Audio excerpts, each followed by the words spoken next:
السلام عليكم ورحمة الله تعالى وبركاته لما أقيات يوتيوب سلامي عشان كان wuxuu ku saabsan yahay su-aal la soo weydiiyey oo facebookan oo laga soo diray ardayda ka mid ah iyo wuxuu dalbaday in windows 7 si loo soo downgrade la tuso iyo sida loo active gareyn lahaa step 1 waxaan maraynaa window nadiif ah oo isugu jiro 64 bit iyo 32 bit ayaan usoo dejinaynaa marka aan bilaawno sida ula soo degi lahayd adigoo isticmaalayso uTorrent. Welcome to my YouTube channel.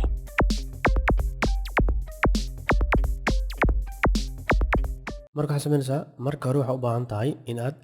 browserka furtid laba linki ayaan kuu sheegayaa oo isugu jiro 64 iyo 32 bit marka hore waxaad samaynaysaa dadka badanaa downloadka hadaa ku dhufatid waa okay laakiin waxaa laga yaabaa inta badan markaa linkiyo badan dhalingureysatid qaybta downloadka ayaa linkiyo badan ka buuxsamay ma fiicno laakiin aan inta badan waxaan isticmaalaa right click ayaan ku leeyahay dusha download uTorrent ayaan tagaa kali waxaan leeyahay copy linki ayaan leeyahay copy link address kadibna uTorrent ayaad furaysaa kadibna linkiga ayaad ku dhufanaysaa si toos ah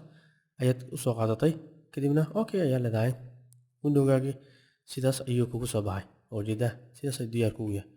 markaan linkiga kale aan tagno linkiga labaad aan tagno waxaad arkaysaa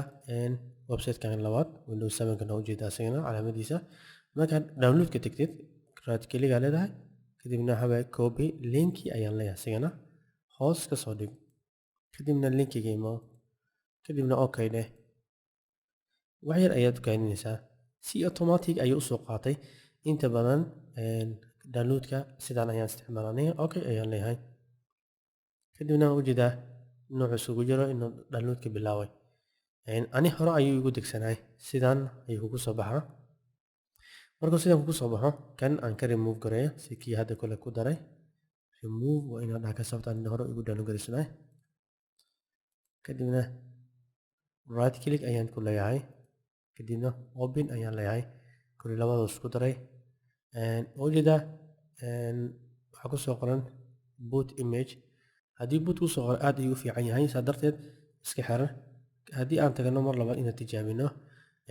aan tagno barnaamijkii aan soo furno mega mobile life right click ku dheh kadibna waxaa leedahay run administrator si aan ogaanay inuu boot yahay kadibna right click ayaad ku dhufanay kadibna okay ayaa leedahay kan hoos ka soo dhig kadibna waxaad tegaysaa run inta waxaa loo isticmaalaa ISO-ga intana waxaa loo isticmaalaa USB-ga marka waxaa leedahay run ayaad ku dhufanaysaa qaybta USB-ga kadibna waxaad tegaysaa meeshii uu ku yaalay haddii aan ayo folders ka furo desktop-ka tag downloadka inaad taga waaye meesha aniga iigu soo degay kadibna w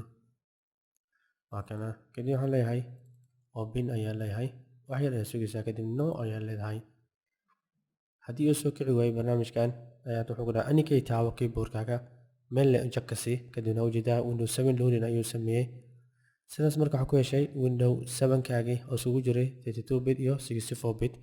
marka insha allah bidna kan waan iska xiraynaa tijaabo oo kaliya aan ka rabnay wixii aad aqoon u leedahay walaalka kale u faa'iiday ana waxaan rajeynayaa insha allah bidna kariim su'aasha la soo wadiin inaan ka jawaabay waxaan jeclahay inta aqoon u leeyahay inaan caawiyo sababtoo cilmigu ku wanaagsan yahay marka caawisid adina cilmigu ku ziyaada walaalkana uu ka faa'iida assalamu calaykum wa rahmatullahi ta'ala wa barakatuh wa jazakumullahu khairan